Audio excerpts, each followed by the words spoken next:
మీరందరూ కలిసి ఒక మంచి వ్యక్తిని, రాజకీయాల్లో గౌరవాన్ని కాపాడే వ్యక్తిని, పార్టీని నమ్ముకున్న వ్యక్తిని మీరు ఎన్నుకున్నారు.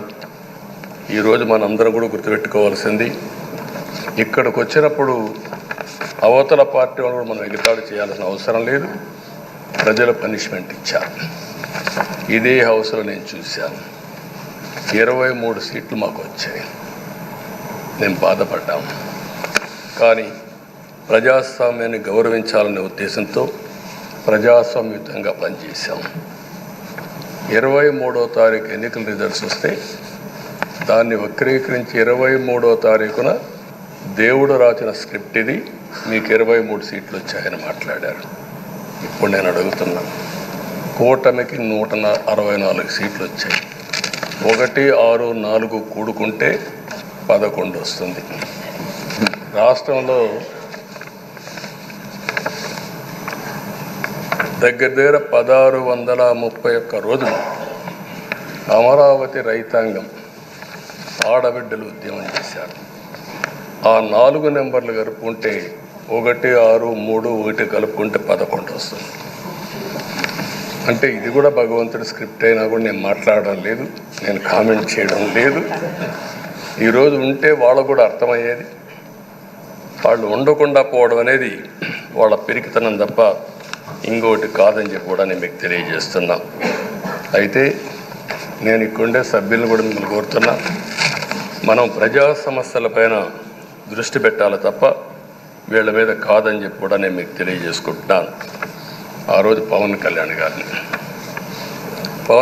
గారిని అసెంబ్లీ గేటు కూడా తాకనీయం అని పెద్ద డైలాగులు చెప్పారు.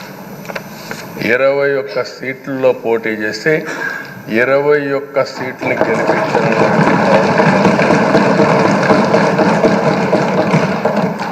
వైనాట్ 175 అని చెప్పి 11 కూడా తెచ్చుకోలేని నాయకత్వం.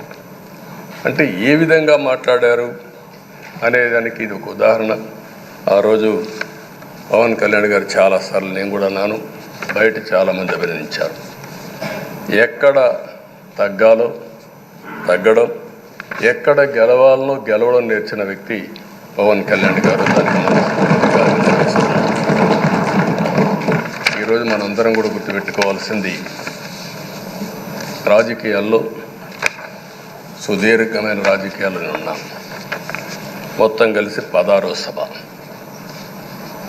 మీ అందరికంటే సీనియర్ మోస్ట్ నేను ఇప్పుడు. 8 + 1 9వసారి. అంటే 16 సభల్లో 16వ సభ, 9 సభల్లో ఉన్నాను. అంటే అన్ని సభలను చూశాను. నా జీవితంలో ఎప్పుడూ చూడని సభ మొన్న జరిగిన సభ, 15వ శాసనసభ. కానీ ఇప్పుడు నేను కోరుకునేది మీ దగ్గర నుంచి, అది ఒక చెడు సభ కింద, ఒక కౌరవ సభ కింద మనం భావించాం. కానీ అత్యున్నతమైన సభగా 16వ శాసనసభని నిర్వహించే బాధ్యత మనందరిపైన ఉంది. గౌరవప్రదంగా నిర్వహించాలి. అదే సమయంలో ఇక్కడుండే ప్రతిపక్షాన్ని దృష్టిలో పెట్టుకొని కాదు, 24 గంటలు మనం ప్రజలతో ఉండాలి. ప్రజాప్రభుత్వంగా, ప్రజలకు జవాబుదారితనంగా ఉండాల్సిందిగా నేను మిమ్మల్ని అందరినీ కోరుకుంటున్నా. ఈరోజు మనందరికీ అధికారం ఇవ్వడం కాదు, అతి ముఖ్యమైన బాధ్యత ఇచ్చారు. ఈ రాష్ట్రాన్ని మళ్ళీ ఘాటున పెట్టమని మనతో మాట్లాడారు, మనకు చెప్పారు. ఎప్పుడు కూడా నేను ఒకటే భావిస్తాను, ప్రజా జీవితాలను మార్చే శక్తి ప్రభుత్వ విధానాలకు ఉంటుంది. ఆ ప్రభుత్వ విధానాలకు రూపకల్పన చేసే సభ ఈ చట్టసభ. ఈ విషయం ప్రతి ఒక్కరూ గుర్తుపెట్టుకోవాల్సిన అవసరం ఉంది. ఈరోజు మనం చేసే పని ఈరోజు ప్రజల భవిష్యత్తే కాకుండా భావితరాల భవిష్యత్తు కూడా నిర్ణయిస్తుంది. ఈరోజు భారతదేశం 91లో ఆర్థిక సంస్కరణలు వచ్చాయి. ఒక తెలుగు బిడ్డ పివి నరసింహరావు గారు ఆర్థిక సంస్కరణలు ప్రవేశపెట్టారు. ఈరోజు భారతదేశం ముందు చాలా వరకు అభివృద్ధి అయ్యే పరిస్థితి వచ్చింది. ఆయన ప్రవేశపెట్టిన ఆర్థిక సంస్కరణను నేను ఆదర్శంగా తీసుకొని ఆ రోజు ఉమ్మడి ఆంధ్రప్రదేశ్లో అనేక పాలసీలు తీసుకొచ్చాం, సంస్కరణలు తీసుకొచ్చాం. ఐటీ, విద్య, పాలనా రంగం, ఇన్ఫ్రాస్ట్రక్చర్ ఇవన్నీ మనం తీసుకొచ్చాం. ఎన్నో డికేడ్స్ కాదు, 25 సంవత్సరాల్లో దాని యొక్క ప్రభావం మనం అందరి ముందు కనపడుస్తుంది. ఈరోజు హైదరాబాద్ నగరం వన్ ఆఫ్ ది బెస్ట్ సిటీగా ఉందంటే 25 ఏళ్లకు మనకు తీసుకున్న నిర్ణయాలే కారణం. ఈరోజు నేను అందరినీ ఒకటే కోరుతున్నా, మీ అందరినీ, ఈరోజు భారతదేశం 5వ అతిపెద్ద ఆర్థిక వ్యవస్థ.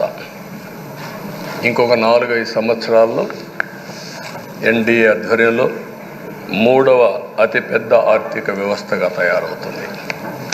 2047 వికసిత్ భారత్ ఎన్డీఏ నరేంద్ర మోడీ గారి కల అయితే, వికసిత్ ఆంధ్రప్రదేశ్ మనందరి కల కావాల్సిన అవసరం ఉంది.